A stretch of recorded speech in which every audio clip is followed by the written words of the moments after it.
انسان کی بہترین ساتھی اس کی صحت ہے۔ اگر اس کا ساتھ چھوٹ جائے تو وہ ہر رشتے کے لیے بوجھ بن جاتا ہے، لہٰذا اپنی صحت کا خیال رکھا کریں۔ قبر کی گہرائی اور تنہائی ہمارے انتظار میں ہے، بہت جلد گھر اور بستر بدل جائیں گے۔ کسی کے گھر جاؤ تو اپنی آنکھوں پر قابو رکھو، اور جب اس گھر سے نکلو تو اپنی زبان پر قابو رکھو، تاکہ وہاں کی عزت اور راز دونوں محفوظ رہیں۔ وہ حادثات جو آپ کی سوچ کو درست سمت میں ڈال دیتے ہیں، وہ حادثات نہیں بلکہ غیب سے مدد ہوتی ہے، یعنی ہر پریشانی ہمیں کچھ نہ کچھ سکھا کر جاتی ہے، لہٰذا دل چھوٹا نہ کریں، ہنستے مسکراتے رہیے۔ دکھ میں کبھی پچھتاوے کے آنسو نہ بہاؤ، بلکہ یہ سوچو کہ تم وہ خوش نصیب ہو جسے اللہ نے آزمائش کے قابل سمجھا۔ ایک روشن دل و دماغ آدمی اپنی زبان پر کبھی غیر شائستہ الفاظ نہیں لاتا۔ وہ الفاظ جن میں کھدرا پن ہو اور مقصود کسی کی اہانت یا تصدیق ہو، ان سے طبیعت کی نفاست مجروح اور سماعت کا حسن مغموم ہوتا ہے۔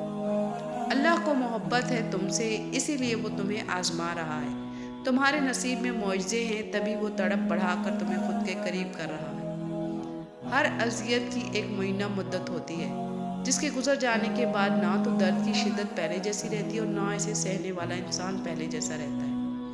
پیسے اور وقت کے درمیان سب سے بڑا فرق، آپ ہمیشہ جانتے ہیں کہ آپ کے پاس کتنا پیسہ ہے، لیکن آپ یہ کبھی نہیں جانتے کہ آپ کے پاس کتنا وقت ہے۔ رحم دل رہنا انسان کی کمزوری نہیں، طاقت ہے۔ جو کچھ ہی لوگوں میں یہ عادت پائی جاتی ہے، اور وہ اکثر انہیں لوگ بے وقوف سمجھ کر ان کا فائدہ اٹھاتے ہیں۔ جس نے کبھی آپ کی تباہی کی کوشش بھی کی ہو، اس پر کبھی بھروسہ مت کیجیے۔ یاد رہے، سانپ جلد تبھی اتارتا ہے جب وہ اس سے بڑا سانپ بنتا ہے۔ جب ایک دروازہ بند ہوتا ہے تو دوسرا کھل جاتا ہے، دوسرا بند ہوتا ہے تو تیسرا، اور جب سارے دروازے بند ہو جاتے ہیں تو اللہ کے فضل کا دروازہ کھلتا ہے جو کبھی بند نہیں ہوتا۔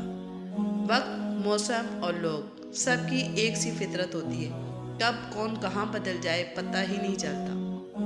کچھ مسکراتے ہوئے چہرے کھلے ہوئے گلابوں کی طرح ہوتے ہیں، ان پہ جو بھی نظر پڑتی ہے خوشبو بن کے لوٹتی ہے۔ اپنے رب کو راضی کرنا ضروری ہے، قبل اس سے کہ اس سے ملاقات کا دن آ جائے۔ اخلاق کا اچھا ہونا خدا سے محبت کی دلیل ہے۔